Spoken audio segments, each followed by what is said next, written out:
대한민국 민주주의가 정말 벼랑 끝에 섰던 그 밤, 과연 무슨 일이 있었던 걸까요?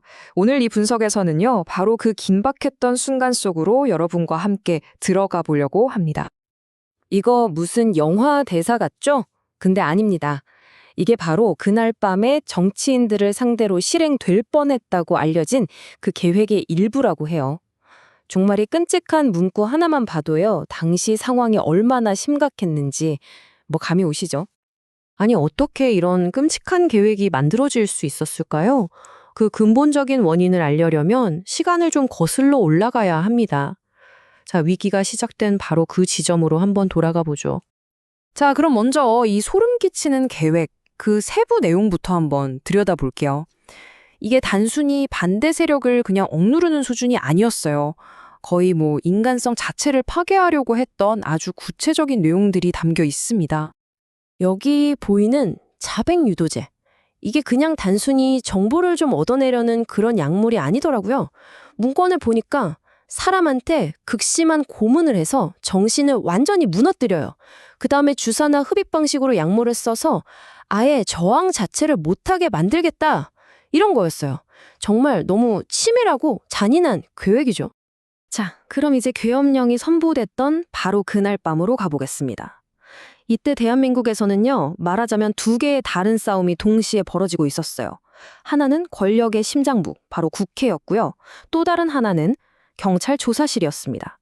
이 전혀 다른 두 공간에서 어떤 일들이 있었는지 한번 따라가 보시죠. 이 타임라인을 보시면 당시 국회 상황이 정말 얼마나 급박했는지 그대로 느껴집니다. 국회의장이 자기 경호원조차 못 믿는 상황에서 국회로 가야 했고요. 도착해서 보니까 60년도 더 된 낡은 문서 하나에 의지해서 이 계엄을 막아야 했던 겁니다. 이건 그야말로 시간과의 싸움이었던 거죠. 자, 그럼 이제 시선을 좀 돌려볼까요? 제도권 밖에서 벌어지고 있었던 또 다른 사투, 바로 최재형 목사가 마주했던 그 절치절명의 순간으로 가보겠습니다. 최재형 목사는요, 이미 경찰 조사를 받고 있었어요. 그러니까 경찰의 손아귀에 있었던 거죠. 이런 상황에서 계엄령이 딱 선포됐으니 사실상 체포 1순위 대상자나 마찬가지였습니다. 그야말로 도간에 든 쥐 신세였던 거죠. 정말 영화의 한 장면 같지 않나요? 여기 정리된 걸 보면요, 최 목사가 정말 순간적인 기지를 발휘합니다. 조력자가 보내는 신호를 딱 알아채고 갑자기 아픈 척 연기를 하고, 마침 수사관들도 계엄 소식에 정신이 없었거든요. 바로 그 짧은 틈을 놓치지 않고 탈취에 성공한 겁니다.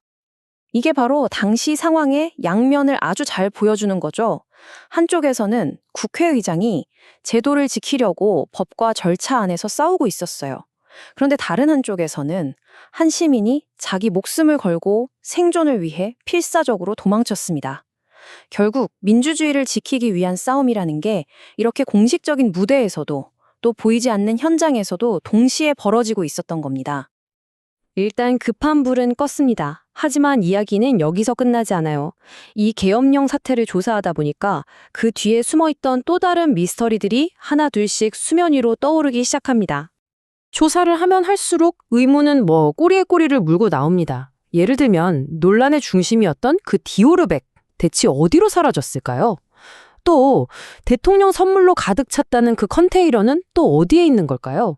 그리고 가장 중요한 것, 이 모든 끔찍한 계획을 설계한 진짜 몸통은 대체 누구냐는 거죠. 아직까지 그 어떤 것도 명확하게 밝혀진 게 없습니다. 자, 이 숫자 한번 보세요. 11톤. 이게 사라진 컨테이너 딱 하나의 무게라고 합니다. 아니, 11톤이라니. 이 어마어마한 규모만 봐도 그 안에 대체 뭐가 들어있었을지, 그리고 그 배후에 얼마나 큰 의혹이 숨어 있을지 상상이 되시나요? 그렇다면 이 모든 사건이 우리에게 남긴 건 과연 뭘까요? 저는 이번 사태가 대한민국 민주주의의 두 얼굴을 동시에 보여준 시험대였다고 생각해요.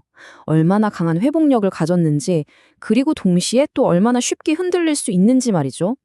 저는 바로 이 점이 핵심이라고 봅니다. 국회의장처럼 제도의 가장 높은 곳에서, 그리고 최 목사처럼 가장 절박한 현장에서 사람들은 각자 자기만의 방식으로 이 위기에 맞섰습니다. 결국 민주주의를 지키는 힘이라는 게 어느 한 사람, 어느 한 기관에만 있는 게 아니라 우리 사회 곳곳에 퍼져 있다는 걸 스스로 증명해낸 거죠. 그래서 마지막으로 이 질문을 던지게 됩니다. 민주주의가 정말 벼랑 끝으로 내몰렸을 때 그걸 지켜내는 최후의 보루는 과연 거대한 시스템일까요? 아니면 깨어있는 시민 한 사람 한 사람일까요? 어쩌면 이 사건은 우리 모두에게 그 답을 스스로 찾아보라고 말하고 있는 건지도 모르겠습니다.